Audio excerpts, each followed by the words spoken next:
शिवसेनेच्या राजकारणात पुन्हा एकदा आरोप प्रत्यारोपाचे वारे वाहू लागले आहेत. शिंदे गटात प्रवेश केल्यानंतर माजी खासदार संजय दिना पाटील यांनी उद्धव ठाकरे गटावर जोरदार टीका केली आहे. आपल्या राजकीय प्रवासातील अनुभव सांगताना त्यांनी गेल्या काही वर्षात अनेक अडचणी आणि त्रास सहन केल्याचा दावा केला.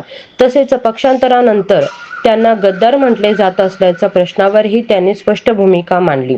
राजकारणात घेतलेल्या निर्णय हे वैयक्तिक आणि राजकीय परिस्थितीनुसार घेतले जातात असे सांगत त्यांनी आपल्या भूमिकेचं समर्थन केलं.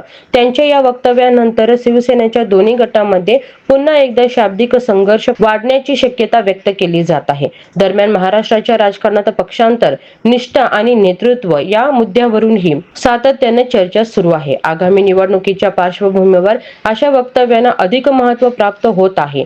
तुम्हाला काय वाटतं? पक्ष बदलणाऱ्या नेत्यांना गद्दार म्हणणं योग्य आहे का?